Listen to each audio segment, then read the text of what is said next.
मित्रों नमस्कार, स्वागत है आप सभी का हमारे YouTube चैनल संस्कृत लोक में। मित्रों, आज हम आपके सामने लेकर आए हैं अभिज्ञान शाकुंतलम से संबंधित प्रश्नोत्तरी। मित्रों, इसमें हम आपके लिए 50 प्रश्न लेकर आए हैं जो कि परीक्षा की दृष्टि से बहुत महत्वपूर्ण है और आपकी परीक्षाएं नज़दीक हैं, तो आपसे मैं ये अनुरोध करता हूँ कि आप अपना कॉपी और पेन साथ में लेकर बैठ जाएं और साथ में अपने मिलान करते रहें कि आपने कितने प्रश्नों के उत्तर सही दिए हैं और बाद में आप देख लें कि इन 50 प्रश्नों में आपने कितने प्रश्न ठीक किए हैं, तो उससे आपकी अपनी परीक्षा की तैयारी का मूल्यांकन हो जाएगा। आइए मित्रों, शुरू करते हैं।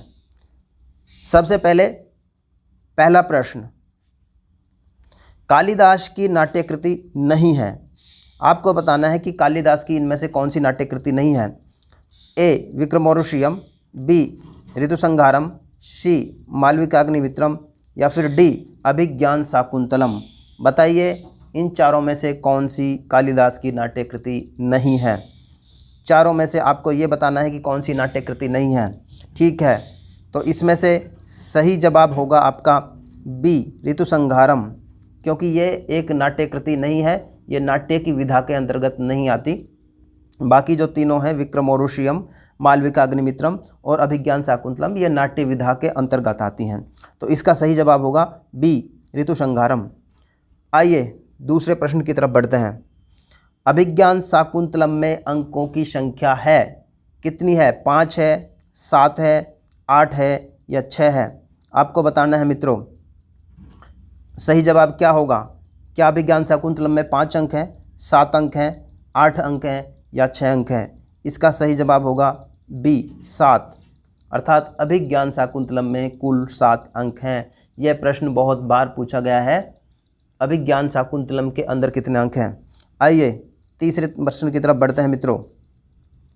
शकुंतला का पालन पोषण हुआ था विश्वामित्र के आश्रम में, कण्व के आश्रम में, दुर्वासा के आश्रम में या फिर मारीच के आश्रम में? चारों ऋषियों में से किसके आश्रम में शकुंतला का पालन पोषण हुआ था? बताइए मित्रों, सही जवाब क्या होगा इसका? बी कण्व के आश्रम में सही जवाब होगा। शकुंतला का पालन पोषण कण्व के आश्रम में हुआ था, ये इसका बिल्कुल सही जवाब होगा। आइए चौथे प्रश्न की तरफ आते हैं। अभिज्ञान शाकुंतलम में प्रधान गुण है माधुर्य, प्रसाद, ओज या इनमें से कोई नहीं? बताइए कौन सा इसका सही उत्तर हो सकता है। अभिज्ञान शाकुंतलम का प्रधान गुण हमें बताना है, तो इसका सही जवाब होगा बी प्रसाद, अर्थात अभिज्ञान शाकुंतलम में कौन सा गुण प्रधान है? प्रसाद गुण प्रधान है। चौथे का सही जवाब बी प्रसाद। आइए पांचवें प्रश्न की तरफ बढ़ते हैं। शकुंतला को शाप किसने दिया था? कण्व ने, मारीच ने, विश्वामित्र ने या फिर दुर्वासा ने? शकुंतला को शाप किसने दिया था मित्रों? बताइए, चारों ऋषियों के नाम यहाँ पर दिए हुए हैं, इन चारों में से शकुंतला को किसने शाप दिया था? डी दुर्वासा ऋषि ने, बिल्कुल सही जवाब होगा। अगर आपने ये दिया है डी, तो आपका जवाब है बिल्कुल सही। हम पहुँच चुके हैं 5 प्रश्नों पर। आइए छठे प्रश्न को देखते हैं। अभिज्ञान शाकुंतलम का नायक है कण्व, माधव्य, दुर्वासा या दुष्यंत? चारों में से कौन होगा सही जवाब?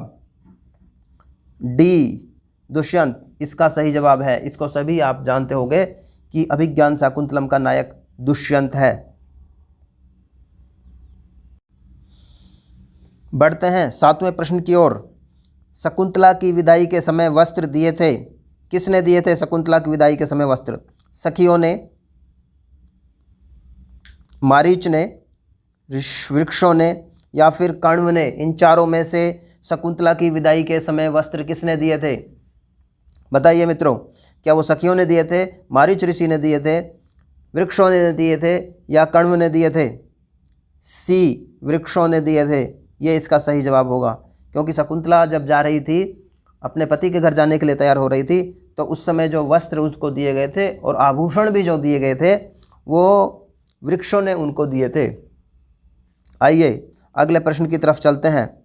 8वां प्रश्न, अभिज्ञान शाकुंतलम का विदूषक कौन है? बहुत ही महत्वपूर्ण प्रश्न। क्या ये सारंगव है, मालती है, माधव्य है या वसंतक है? इन चारों में से अभिज्ञान शाकुंतलम का विदूषक कौन है, ये हमें बताना है। चलिए, सी माधव्य इसका सही जवाब होगा। अभिज्ञान शाकुंतलम का विदूषक कौन है मित्रों? माधव्य है। ये प्रश्न भी बहुत बार पूछा गया है, बहुत बार पूछा गया है। अभिज्ञान शाकुंतलम का विदूषक कौन है? माधव्य है। आइए बढ़ते हैं 9वें प्रश्न की ओर। अभिज्ञान शाकुंतलम की नायिका कौन है? सर्वविदित प्रश्न। अनुसूया, गौतमी, प्रियंवदा या शकुंतला? डी शकुंतला, बिल्कुल सही जवाब। 10वें प्रश्न की तरफ बढ़ते हैं। भ्रमर से शकुंतला की रक्षा कौन करता है? अनुसूया, दुष्यंत, गौतमी या फिर कण्व? बताइए, इन चारों में से कौन है जिसने भ्रमर से शकुंतला की रक्षा की थी? क्या वो अनुसूया है, दुष्यंत है, गौतमी है या फिर कण्व है? बी दुष्यंत इसका सही जवाब होगा, क्योंकि प्रथम ही अंक की बात है। जब दुष्यंत आश्रम में जाता है तो उस समय भ्रमर शकुंतला को जब परेशान कर रहा होता है तो दुष्यंत ही उसकी रक्षा करता है। तो इस तरह से यहाँ पर हमारा सही जवाब होगा दुष्यंत। आइए 11वें प्रश्न की तरफ चलते हैं। मृग का पीछा करते हुए राजा दुष्यंत किसके आश्रम में पहुँचे थे? मारीच के आश्रम में, विश्वामित्र के आश्रम में, कण्व के आश्रम में या फिर वाल्मीकि ऋषि के आश्रम में? इन चारों में से कौन सा होगा? चारों में से किसके आश्रम में पहुँचे थे राजा? बताइए, क्या वो मारीच के आश्रम में पहुँचे थे, विश्वामित्र के आश्रम में, कण्व के या फिर वाल्मीकि ऋषि के आश्रम में पहुँचे थे? सी इसका सही जवाब होगा, कण्व के आश्रम में, क्योंकि ये पहला ही जो आपका इसमें अंक है उसमें वो कण्व के आश्रम में पहुँचते हैं, जहाँ पर बाद में उनकी मुलाकात, उनकी भेंट शकुंतला से होती है। आइए बढ़ते हैं 12वें प्रश्न की ओर। शकुंतला की विदाई का वर्णन किस अंक में है? द्वितीय अंक में, पंचम अंक में, तृतीय अंक में या फिर चतुर्थ अंक में? किस अंक में शकुंतला की विदाई का वर्णन किया गया है मित्रों? तो इसका सही जवाब होगा डी चतुर्थ अंक में। शकुंतला की विदाई का वर्णन किस अंक में किया गया है? चतुर्थ अंक में किया गया है। उसी के लिए अभिज्ञान शाकुंतलम सबसे अधिक प्रसिद्ध भी है। उसमें जो 4 श्लोक दिए गए हैं वो विदाई के समय के ही हैं मित्रों। तो वो इस तरह से शकुंतला की विदाई का वर्णन किस अंक में किया गया है? चतुर्थ अंक में किया गया है। आइए बढ़ते हैं 13वें प्रश्न की ओर। शकुंतला पति के चिंतन में बैठी है, राजभवन में, उपवन में, कुटिया के पास या नदी के किनारे? इन 4 जगहों में से शकुंतला कहाँ पर बैठी हुई है पति के चिंतन में? राजभवन में बैठी हुई है, उपवन में बैठी हुई है, कुटिया के पास बैठी हुई है या फिर नदी के किनारे बैठी हुई है? बताइए, इनमें से कौन सा होगा जवाब? तो इसका सही जवाब होगा सी कुटिया के पास, क्योंकि शकुंतला पति का चिंतन में कुटिया के पास ही बैठी हुई थी, वहीं पर वो पति का चिंतन कर रही थी। कुटिया के पास, सी सही जवाब होगा। बढ़ते हैं 14वें प्रश्न की ओर। शकुंतला की माता का नाम था मेनका, गौतमी, हंसपदिका या फिर वसुमती? इन चारों में से कौन सा सही जवाब होगा? शकुंतला की माँ का नाम आपको बताना है। क्या वो मेनका है, गौतमी है, हंसपदिका है या फिर वसुमती है? ए इसका सही जवाब होगा। शकुंतला की माता का नाम मेनका था, ये इसका सही जवाब होगा मित्रों। आइए बढ़ते हैं 15वें प्रश्न की ओर। शकुंतला के पुत्र का नाम था सर्वदमन, भरत, गौतम, हारित या फिर नारद? इन चारों में से शकुंतला के पुत्र का नाम हमें बताना है। इन चारों में से कौन सा होगा जवाब? बताइए। तो ए इसका सही जवाब होगा, सर्वदमन भरत। शकुंतला के पुत्र का नाम था सर्वदमन था, जो बाद में भरत नाम से प्रसिद्ध हुआ। चलिए बढ़ते हैं 16वें प्रश्न की ओर। शकुंतला की अंगूठी गिरी हुई थी, कहाँ पर गिरी थी? शची तीर्थ में, मार्ग में, सोम तीर्थ में या फिर प्रभा तीर्थ में? शकुंतला की अंगूठी कहाँ पर गिरी थी मित्रों? ए शची तीर्थ, बिल्कुल सही जवाब होगा। शकुंतला की अंगूठी कहाँ पर गिरी थी? शची तीर्थ में। ए इसका सही जवाब है। मित्रों 16 प्रश्न हो चुके हैं। आप अपनी कॉपी में साथ साथ में नोट भी करते रहें और ये देखते रहें कि आप कितने प्रश्नों का सही जवाब दे रहे हैं, और बाद में आप अपना आंसर चेक कर सकते हैं और अपना मूल्यांकन कर सकते हैं। आइए बढ़ते हैं 17वें प्रश्न की ओर। दुष्यंत की मनस्थिति जानने के लिए मेनका ने अपनी किस सखी को भेजा था? सानुमति को, भानुमति को, रंभा को या फिर उर्वशी को? ये चारों उनके नाम हैं जिनको मेनका ने भेजा होगा। बताइए कौन है जिसको भेजा था मेनका ने? क्या वो सानुमति थी, भानुमति थी, रंभा थी या उर्वशी थी? 17वां प्रश्न ए सानुमति इसका सही जवाब होगा, क्योंकि शकुंतला ने सानुमति को ही ये जानने के लिए भेजा था कि दुष्यंत की मन स्थिति क्या है। आइए बढ़ते हैं 18वें प्रश्न की ओर। अभिज्ञान शाकुंतलम में अंगिरस क्या है? श्रृंगार, वीर, हास्य, करुण। बताइए इन चारों में से कौन सा इसका जवाब होगा? श्रृंगार इसका सही जवाब होगा, क्योंकि अभिज्ञान शाकुंतलम में श्रृंगार की प्रधानता है। महाकवि कालिदास के सभी ग्रंथों में श्रृंगार की ही प्रधानता है और उनको श्रृंगार प्रिय कवि माना जाता है, श्रृंगार प्रमुख कवि माना जाता है। बढ़ते हैं 19वें प्रश्न की ओर। अर्थो ही कन्या परकीय एव किसने कहा था? दुष्यंत ने, गौतमी ने, सारंगर्व ने या फिर कण्व ने? चारों में से किसने कहा था अर्थो ही कन्या परकीय एव? एक बहुत ही प्रसिद्ध सूक्ति है अभिज्ञान शाकुंतलम की। तो इसका सही जवाब होगा डी, कण्व ने, क्योंकि कण्व ने ही जब 14वें अंक में जब जा रही थी शकुंतला तो उस समय कण्व ने ये कहा था अर्थो ही कन्या परकीय एव। 20वां प्रश्न। शकुंतला, दुष्यंत और शकुंतला का विवाह था गांधर्व विवाह, प्राजापत्य विवाह, ब्रह्म विवाह या फिर देव विवाह? इन चारों में से किस तरह का विवाह किया था दुष्यंत और शकुंतला ने? ये प्रश्न भी कई बार पूछा जा चुका है, तो मित्रों ध्यान से जवाब दें। ए, गांधर्व विवाह बिल्कुल इसका सही जवाब होगा। दुष्यंत और शकुंतला का विवाह किस तरह का था? गांधर्व विवाह था मित्रों। आइए 21वें प्रश्न की ओर आते हैं। गंडस्योपरि पिंडकः संवृतः किसने कहा? दुष्यंत ने, कण्व ने, विदूषक ने या फिर शारद्वत ने? गंडस्योपरि पिंडकः संवृतः किसने कहा था? तो इसका जवाब होगा विदूषक ने, क्योंकि द्वितीय अंक में विदूषक ने जब ये देखा कि यहाँ पर रुकने के लिए कह रहे हैं राजा दुष्यंत, तो उनके मन में आया कि यहाँ तो और परेशानी हो गई, तो उस समय उन्होंने कहा था गंडस्योपरि पिंडकः संवृतः, अर्थात एक दुख तो हमें पहले से ही था कि पूरे दिन कल हमने शिकार खेला और आज ये जो शकुंतला वाला प्रकरण हो चुका है, ये और ऊपर से दूसरा दुख, तो इस तरह से गंडस्योपरि पिंडकः संवृतः विदूषक ने कहा था मित्रों। आइए देखते हैं 22वां प्रश्न। नाटक में जो बात सुनने योग्य न हो उसे कहते हैं आत्मकथम, प्रकाशम, नेपथ्य या फिर नांदी? इन चारों में से किसे कहते हैं नाटक में जो बात सुनने योग्य ना हो, जिसको हम किसी को सुना ना सकें? मित्रों ये केवल अभिज्ञान शाकुंतलम से संबंधित प्रश्न नहीं है, ये नाट्य से संबंधित प्रश्न है। तो यहाँ पर दोनों तरह के प्रश्न मिले हुए हैं। कुछ प्रश्न ऐसे हैं जो नाट्य से संबंधित हैं, तो इनमें से कौन सा होगा सही जवाब? जो बात सुनने योग्य ना हो उसको क्या कहते हैं? क्या उसको आत्मगतम कहते हैं, प्रकाशम कहते हैं, नेपथ्य कहते हैं या फिर नांदी कहते हैं? आत्मगतम इसका सही जवाब होगा। नाटक में जो बात सुनने योग्य ना हो उसको क्या कहते हैं? आत्मगतम कहते हैं।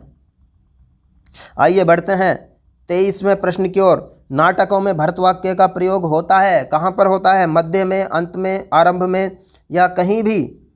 कहाँ कर सकते हैं हम भर्तवाक्य का प्रयोग? क्या ये आरंभ में किया जाता है, अंत में किया जाता है या मध्य में या कहीं भी? तो इसका सही जवाब होगा बी, अंत में, क्योंकि हम भरतवाक्य का प्रयोग अंत में ही करते हैं। प्रारंभ में प्रयोग किया जाता है नांदी का और अंत में प्रयोग किया जाता है भरतवाक्य का। आइए 24वां प्रश्न देखते हैं। अभिनेता जहाँ वेशभूषा धारण करते हैं उसे कहते हैं, क्या कहते हैं उसको? नांदी, पूर्व रंग, नेपथ्य या फिर रंगमंच? जहाँ पर वेशभूषा धारण करते हैं अभिनेता उस जगह को क्या कहा जाता है? उसको कहा जाता है नेपथ्य। सी इसका सही जवाब होगा। सी, नेपथ्य इसका सही जवाब होगा।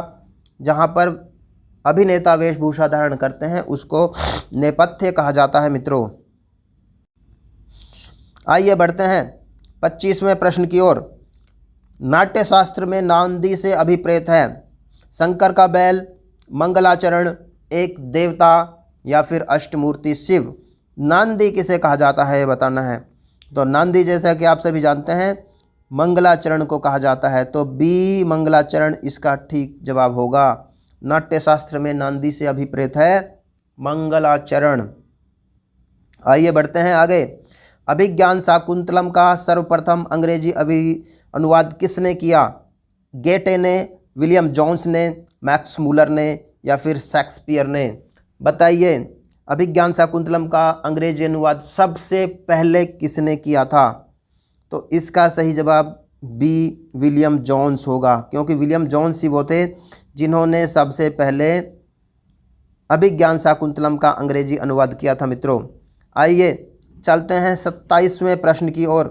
मित्रों, अभिज्ञान शाकुंतलम के पुरुष पात्रों में नहीं है वसंतक, माधव्य, भद्रसेन या सोमरात। इन चारों में से जो अभिज्ञान शाकुंतलम का पुरुष पात्र नहीं है वो हमें बताना है।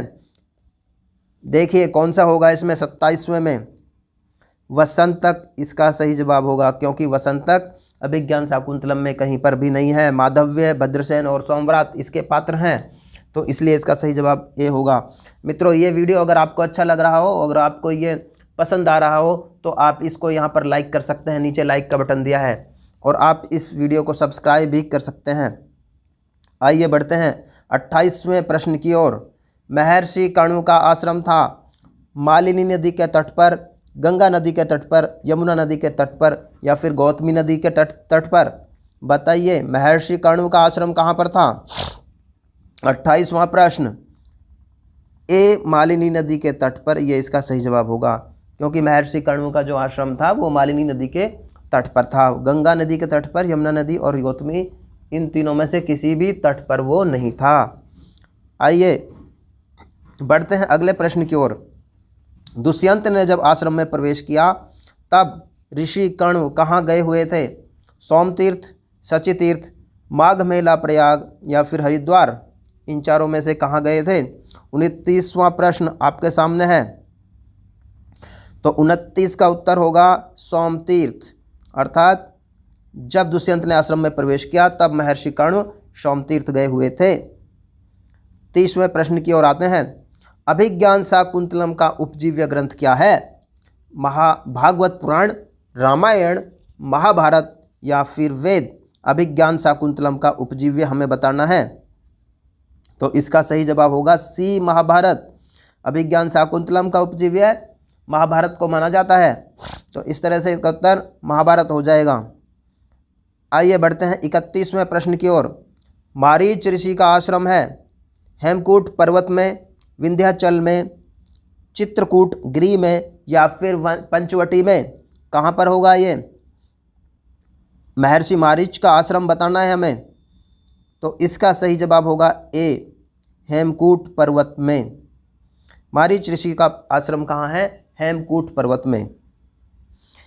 बढ़ते हैं 32वें प्रश्न की ओर। शकुंतला के जन्मदाता पिता थे कण्व, विश्वामित्र, दुर्वासा या फिर मारीच? शकुंतला के जन्मदाता पिता के बारे में यहाँ पर पूछा हुआ है। बताइए 32वां प्रश्न, तो इसका सही जवाब होगा विश्वामित्र, क्योंकि शकुंतला के जो जन्म देने वाले पिता थे उनका नाम विश्वामित्र था। महर्षि कण्व ने उनको पाला था, लेकिन अगर जन्म देने की बात कहीं पूछी जाए तो शकुंतला के जन्मदाता पिता कौन थे? विश्वामित्र थे। बढ़ते हैं 33वें प्रश्न की ओर। शकुंतला की प्रिय सखी हैं प्रियंवदा, शानुमति, गौतमी या फिर मेनका? इन चारों में से शकुंतला की प्रिय सखी कौन थी? क्या वो प्रियंवदा थी, शानुमति थी, गौतमी थी या फिर मेनका थी? 33वां प्रश्न, प्रियंवदा शकुंतला की प्रिय सखी थी, ए इसका सही जवाब होगा।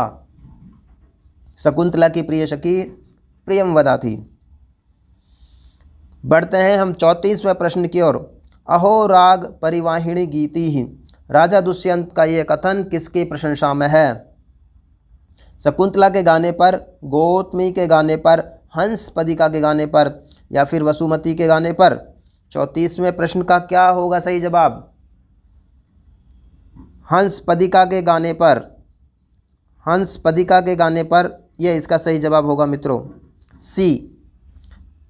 हंसपदिका के गाने पर राजा दुष्यंत ने ये कहा था अहो राग परिवाहिणी गीति, अर्थात ये गीत तो बहुत ही सुंदर थे। आइए बढ़ते हैं 35वें प्रश्न की ओर। को अन्यो हुतवहात दग्धुम प्रवहति, सूक्ति उद्धृत है अभिज्ञान शाकुंतलम से, नीति शतकम से, उत्तर रामचरितम से या फिर मेघदूतम से।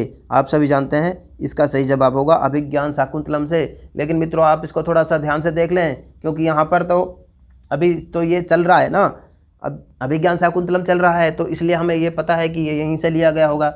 लेकिन जब परीक्षा में आता है तो थोड़ा वहाँ पर कठिन हो जाता है, तो इसको आप थोड़ा सा ध्यान देख लें। क्योंकि को अन्यो हुतवहात दग्धुम प्रवहति ये तब की उक्ति है जब दुर्वासा शकुंतला को शाप दे चुके होते हैं। उस समय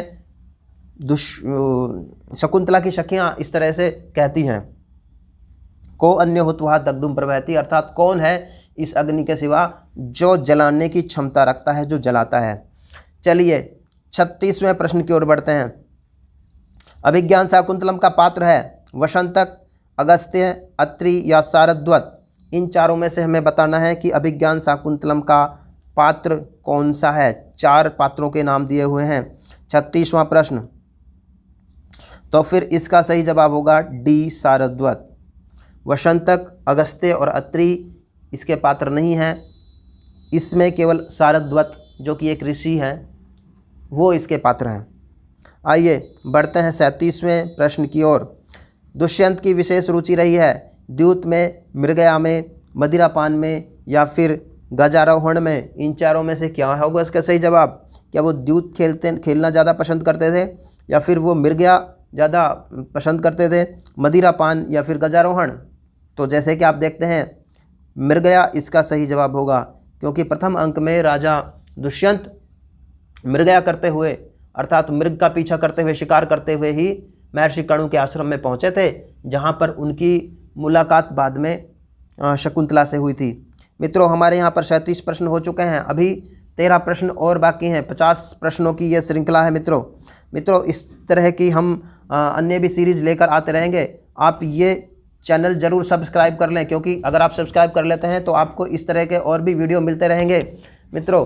और इसके अलावा आपको अगर ये पसंद आ रहा है वीडियो तो आप इसको नीचे लाइक का जो बटन दिया हुआ है उस पर आप अंगूठा प्रेस कर सकते हैं। आइए बढ़ते हैं 38वें प्रश्न की ओर। अनुसूया किसकी सखी है? उर्मिला की, सीता की, शकुंतला की या फिर गौतमी की? इन चारों में से क्या होगा सही जवाब? तो अनुसूया किसकी सखी है? 38वें का जवाब होगा शकुंतला की सखी है। अनुसूया किसकी सखी हैं? शकुंतला की सखी हैं। चलिए बढ़ते हैं 39वें प्रश्न की ओर। अभिज्ञान शाकुंतलम में सर्वाधिक प्रयुक्त छंद है आर्या, वसंत तिलका, शार्दूल विक्रीडम या फिर अनुष्टुप? 39वें प्रश्न का क्या होगा सही जवाब?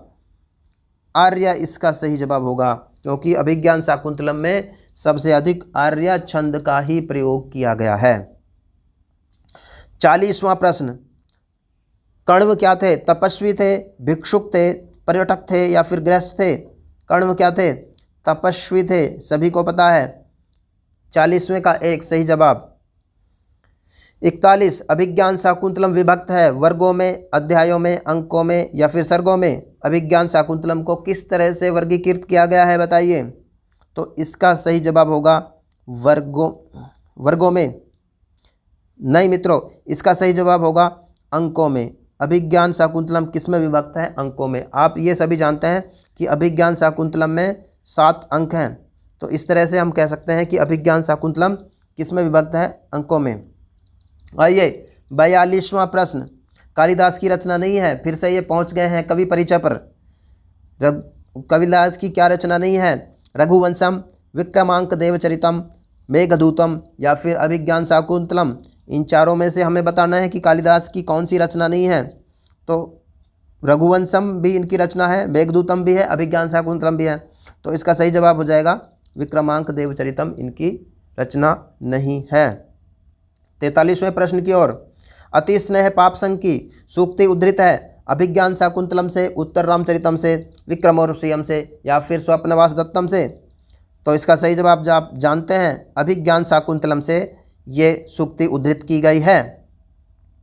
बढ़ते हैं 44वें प्रश्न की ओर। अभिज्ञान शाकुंतलम की कथा उद्धृत है महाभारत के आदि परुषे, महाभारत के वन परुषे, महाभारत के सभा परुषे या फिर महाभारत के शांति परुषे। इससे पूर्व एक प्रश्न में हम ये देख चुके हैं कि अभिज्ञान शाकुंतलम की कथा महाभारत से ली गई है, लेकिन यहाँ पर पूछा गया है कि महाभारत के किस अंक से ली गई है।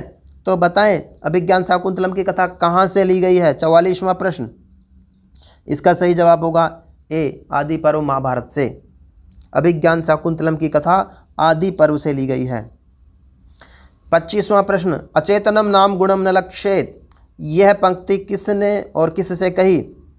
दुष्यंत ने अंगूठी से, शकुंतला ने प्रियमवदा से, गौतमी ने अनुसूया से या फिर विदूषक ने दुष्यंत से। बताइए क्या होगा इसका जवाब। 45वां प्रश्न, तो इसका सही जवाब क्या होगा।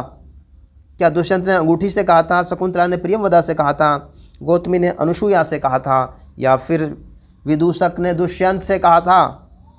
ए, दुष्यंत ने अंगूठी से कहा था। उन्होंने कहा था अचेतनम नाम गुणम न लक्षेत, अर्थात तुम तो अचेतन हो और तुम अपने गुण के अनुरूप कार्य नहीं कर सकती हो। तो ये उन्होंने कहा था अचेतनम नाम गुणम न लक्षेत, दुष्यंत ने अंगूठी से कहा था। 46वां प्रश्न, कालिदास की नाट्य कृतियाँ हैं 7, 3, 2 या फिर 4। कालिदास की कितनी नाट्य कृतियाँ हैं बताएं मित्रों। 46वां प्रश्न, बी 3 इसका सही जवाब होगा, क्योंकि कालिदास की कितनी नाट्य कृतियाँ यहाँ पर पूछा गया है। कालिदास की कृतियाँ नहीं पूछा गया, नाट्य कृतियाँ पूछा गया है। और कालिदास ने जो अपनी कृतियाँ रची हैं उनमें से 3 उनकी नाट्य कृतियाँ हैं। तो इस तरह से इसका बी सही जवाब हो जाएगा। 47वां प्रश्न, कालिदास के सभी नाटक हैं दुखांत, सुखांत, कल्पनांत या फिर उत्तेजनांत। किस तरह से नाटक कालिदास ने लिखे हैं। क्या उनके अंत में सुख है, क्या उनके अंत में दुख है, वो उनके अंत में कल्पना है या फिर उत्तेजना है। तो इसका उत्तर होगा बी, सुखांत। कालिदास ने जितने भी नाटक लिखे हैं उनका अंत सुख में जाकर होता है, खुशी में जाकर होता है। तो इस तरह इसका जवाब हो जाएगा 47वें का बी। चलिए बढ़ते हैं 48वें प्रश्न की ओर। अभिज्ञान शाकुंतलम में कुल कितने पद्य या श्लोक हैं। 180, 196, 150 या फिर 200। कितने इसमें पद्य या श्लोक हैं अभिज्ञान शाकुंतलम में। बी 196 इसका सही जवाब होगा, क्योंकि अभिज्ञान शाकुंतलम में सारे अंकों को मिला करके 196 पद्य होते हैं। 49वां प्रश्न, कालिदास ने सर्वाधिक किस रीति का प्रयोग किया है। वैदर्भी, लाटी, गौणी या फिर पांचाली। इसमें से चारों में से कौन सा इसका जवाब होगा। तो इसका उत्तर होगा वैदर्भी रीति, अर्थात कालिदास ने सर्वाधिक वैदर्भी रीति का प्रयोग किया है। चलिए बढ़ते हैं अंतिम प्रश्न की ओर। कालिदास के नाटकों में किस छंद की प्रमुखता है। शार्दूल विक्रीडितम, आर्या, वसंत तिलका या फिर मालिनी। इन चारों छंदों में से किस छंद की प्रमुखता है कालिदास के नाटकों में। 50वां और अंतिम प्रश्न आपके सामने है। तो इसका उत्तर होगा बी, आर्या। आर्या छंद उनके नाटकों में प्रमुख रूप से है। तो मित्रों इस तरह से आपके सामने हम यहाँ पर लेके आए अभिज्ञान शाकुंतलम से संबंधित 50 प्रश्न। इसके अलावा भी और हम प्रश्न लेकर आते रहेंगे आपके लिए इसी तरह के। आप इस वीडियो को यहाँ पर लाइक कर दें, चैनल को सब्सक्राइब कर लें। और अगर आपको इसकी दूसरी सीरीज चाहिए अर्थात आपको 50 से आगे और भी प्रश्न चाहिए, तो आप नीचे कमेंट बॉक्स में बताएं। यदि कमेंट आते हैं तो हम इसका दूसरा पार्ट भी बहुत ही जल्द अपलोड कर देंगे। इसके अलावा मित्रों आप हमारा चैनल जो कि संस्कृत लोक है, आप उसको सब्सक्राइब कर सकते हैं। धन्यवाद मित्रों, बहुत जल्द प्रस्तुत होंगे किसी अन्य वीडियो के साथ।